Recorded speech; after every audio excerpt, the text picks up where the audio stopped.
Sa previous episode, ang bida nating si Sakura ay isang binatang naghahanap palagi ng away para patunayan sa karamihan na siya ang pinakamagaling at pinakamatapang, subalit isang araw nakita niya ang isang babae na iniipit ng mga bully kaya't nang makita niya ito ay agad niyang ginulpi ang mga bully. Binalaan niya pa ito na tandaan ang kanyang hitsura at pangalan nang sa gayon ay maparating nila ito sa kanilang leader at harapin siya sa isang santukan. Naglaon ay nagkaroon ng kaguluhan sa lugar at isang grupo ng kalalakihan ang naghahasik ng kaguluhan sa lugar at dahil dito, agad na pumunta sila para pigilan ang mga ito. Binubugbog nila ang mga kalalakihan at nagawa nilang mapabagsak ang mga ito. Naglaon ay inatake ni Sakura ang leader nila at sinipa ito sa mukha. At sa pagpapatuloy ng ating recap, ilang sandali matapos ay dumating si Sakura sa restoran ni Tachibana at galit na galit dahil kailangan niyang buhatin ang matandang si Lola Sato. Natatakot siyang baka masaktan ito habang bumababa sa kanyang likod, ngunit sinabihan lang siya ng matanda na magmadali. Nagulat si Sakura nang maayos na bumababa si Lola at nagalit siya dahil sinabi nito sa kanya na masakit ang kanyang balakang at hindi siya makalakad.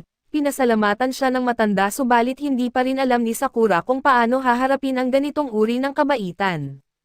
Pinigilan siya ni Tachibana sa pag-alis at binigyan siya ng pagkain dahil araw ngayon ng kanyang pasukan at maaga pa naman, kaya napagpasyahan niyang handa na itong pumasok sa eskwela at itinanggi niya ito subalit lubos na naiintindihan ito ni Tachibana dahil maraming kakaibang mga karakter sa Frieren. Bigla namang dumating ang isang bata na nagngangalang Neri, na mukhang nadapa at tinanong niya si Tachibana kung ano ang tingin nito sa kanyang bagong uniforme, ngunit tinuro ni Sakura na mayroon pa itong mga tag sa kanyang jacket. Tinanggal agad niya ang mga tag sa kanyang damit at sinabi ni Tachibana kay Sakura na magiging magkaklase sila ni Neri. Napansin ni Neri ang kakaibang buhok at mata ni Sakura, kaya naisip ni Sakura na baka may problema siya dito. Nagulat si Neri sa kanyang asal at napagtanto na baka mahirap para kay Sakura ang laging maging balisa sa kanyang murang edad. Sinubukan na alamin ni Neri kung bakit may isang tulad ni Sakura na walang kakilala ang napadpad sa kanilang bayan. Nasaktan si Sakura sa sinabi, ngunit tiniyak naman sa kanya ni Tachibana na ganoon lang talaga si Neri sa lahat at masigasig na ipinahayag ni Neri na ang Frieren High ay hindi basta-basta na eskwelahan, ang mga miyembro nito ay tumatayo bilang tagapagtanggol ng mga lokal. Ipinagtatanggol nila ang mahina at dinurog ang masama kaya't sila ay mga bayani ng katarungan, at lahat ng pumupunta sa Frieren ay humahanga sa kanila at nais ding tumulong na protektahan ang bayan. Isa si Neri sa kanila subalit nagtataka siya kung bakit may isang walang kaugnayan sa Frieren tulad ni Sakura ang napunta sa kanilang bayan. Malinaw na inihayag ni Sakura ang kanyang mga intensyon at nilantad na naroon siya upang makuha ang nangungunang pwesto. Mahalaga ang pagprotekta sa bayan kaso maraming malalakas na tao roon, at gusto lamang ni Sakura na maging pinakamahusay sa kanila.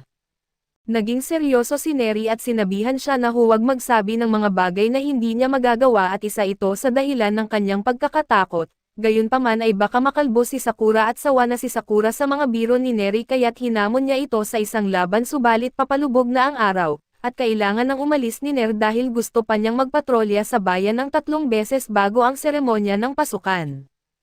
Idineklara niya na mula ngayong araw, siya ay magiging isang bayani ng katarungan subalit ipinakita lamang kung gaano siya katanga sa kanyang pag-alis at tinuro ni Tachibana kung gaano kaaliw si Neri, ngunit hindi makapaniwala si Sakura na ang isang tulad niyang torpe ay gustong maging bayani ng katarungan. Nagulat si Tachibana nang marinig na pinupunan ni Sakura ang itsura ng iba. Ngunit ang ibig sabihin ni Sakura ay ang mga tulad ni Neri ang tipo na madalas umurong sa laban at para sa kanya, walang mas luma pa roon. Binanggit ni Tachibana na haka-haka lang iyon, ngunit ipinaliwanag ni Sakura na nakita niya ito ng maraming beses at pagkatapos, kinuha ni Tachibana ang pagkakataong iyon upang turuan si Sakura ng isang bagay. Ipinunto ni Tachibana na ang prutas ng kape ay ibang-iba ang kulay kumpara sa mga butil ng kape na nasa kanyang mga garapon. Ang aral dito ay kung titingnan mo lamang ang mga bagay mula sa isang perspektibo, hindi mo makikita ang tunay nitong anyo. Hindi niya inaakala na dapat siyang maging mabilis sa paggawa ng palagay at hinihikayat niya si Sakura na mas makilala pa ang mga tao upang malaman niya kung ano talaga sila. Seryosong tinanggap ni Sakura ang mahalagang aralin na ito, ngunit inisip niya na ang ibig sabihin ni Tachibana ay magaling na mandirigma si Neri. Nadismaya si Tachibana dahil tila away lang ang iniisip niya at pagkaalis ni Sakura, Nagpatuloy siya sa pag-iisip na tama siya subalit bigla siyang hinarang at binigyan ng libreng tinapay at doon ay naguluhan siya, kaya ipinaliwanag ng panadero na ang mga kabataan sa Firen ay palaging tumutulong sa bayan at gusto lang niyang magbigay pasasalamat. Kinilala nila si Sakura bilang ang taong tumindig laban sa gang noong nakaraang araw at binanggit na pinag-uusapan siya ng lahat. Hindi alam ni Sakura kung paano haharapin ang papuri at umalis, ngunit pinilit nila na tanggapin niya ang ilang sandwich para sa kanyang lunch.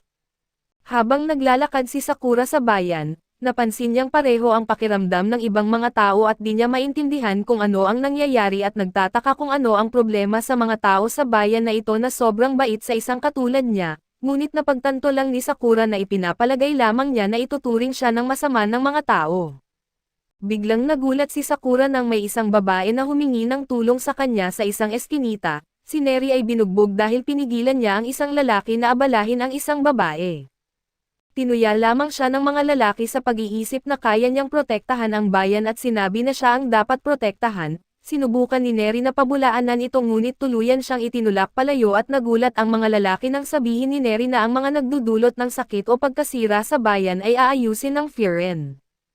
Tumawa ng malakas ang mga lalaki at sinabi na mga tauhan lamang sa superhero shows ang nagsasalita ng ganoon. Nainis ang leader at idineklara na wala silang pakialam kung si Neri ay isang windbreaker at siya ang kanilang ililigpit. Naghanda ang lalaki na atakihin siya ngunit dumating si Sakura sa tamang oras upang tulungan si Neri.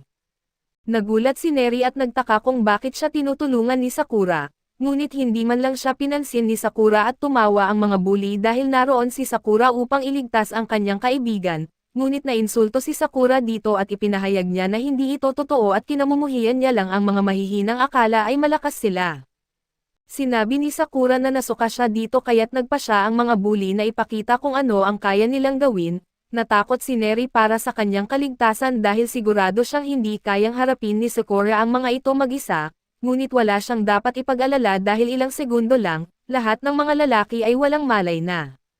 Nagulat si Neri na nagawa niyang mapabagsak sila sa isang kisap mata at nagtaka kung sino nga ba si Sakura. Natatakot na siya kay Sakura ngayon ngunit nagpasalamat pa rin siya sa tulong nito at sigurado si Neri na nadidismaya ito sa kanya na may isang tulad niya sa parehong Firen at pumapasok sa Firen High, ngunit binigyang diin lang ni Sakura na hindi siya nito niligtas. Tinawag ni Sakura si Neri na isang tipikal na poser at binalaan siya na dapat niyang malaman kung ano ang kaya niya at hindi niya kayang gawin. Ipinaliwanag ni Neri na madalas siyang mabugbog noong middle school at isang araw, may nagligtas sa kanya mula sa Firen at ito ay isang taong karaniwan niyang kinatatakutan. Ngunit sa sandaling iyon, napakagaling ng lalaki kaya nais ni Neri na maging katulad niya at pumunta siya sa Firen upang maging kasing galing, ngunit bigla siyang napaiyak at habang napagtanto niyang siya ay walang kwenta lamang at naisip ni Sakura kung paano niya ipinapalagay na si Neri ay uri ng tao na umuurong sa mga laban. Ngunit malinaw na talagang ipinagtanggol niya ang kanyang sarili. Sinabi ni Sakura dito na siya ay mahina bilang mandirigma, ngunit may pagkakataon na hindi siya ganon kawalang kwenta at nagulat si Neri at dumating ang babaeng kanyang ipinagtanggol upang magpasalamat sa kanya sa pagtatanggol dito.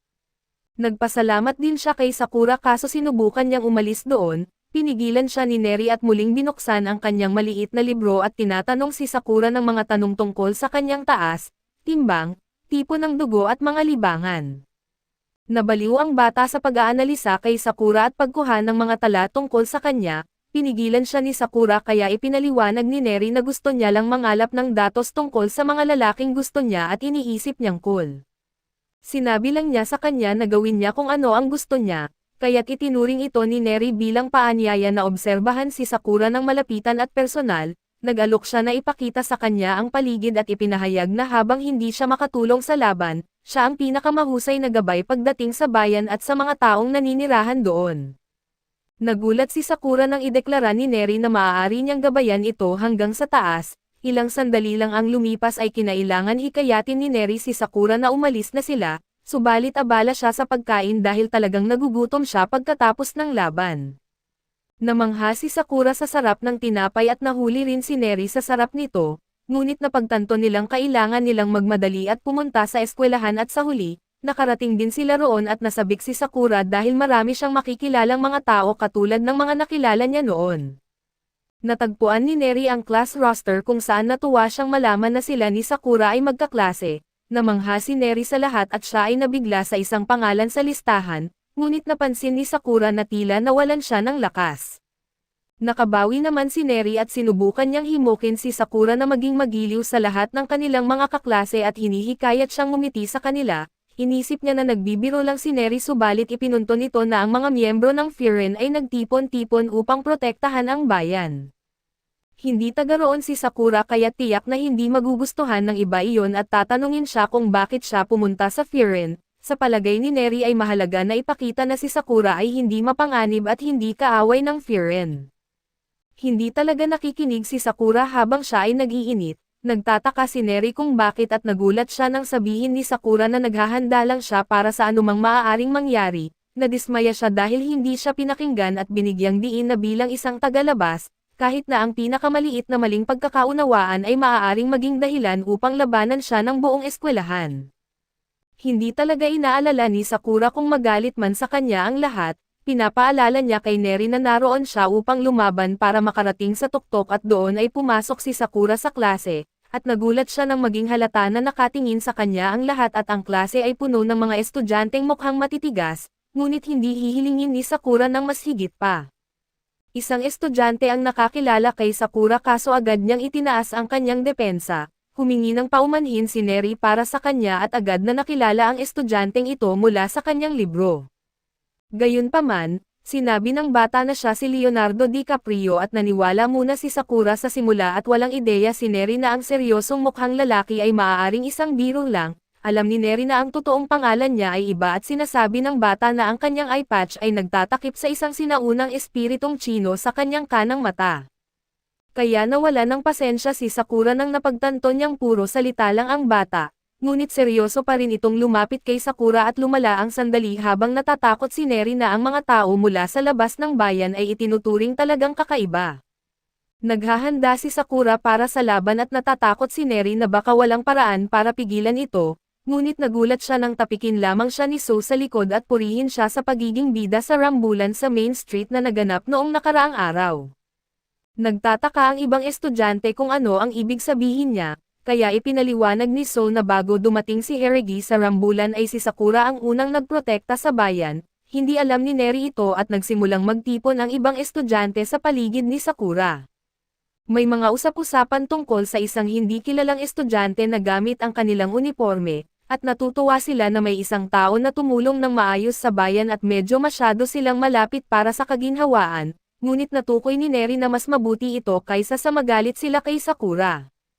Maliwanag na hindi nila ituturing siya bilang kaaway at nag-relax si Neri dahil ang taong kinatatakutan niya dati ay dapat okay na rin kay Sakura. Nagtataka pa rin ang mga lalaki kung bakit siya pumunta sa Frieren sa unang lugar, kaya inihayag ni Sakura na dumating siya para sa nangungunang pwesto.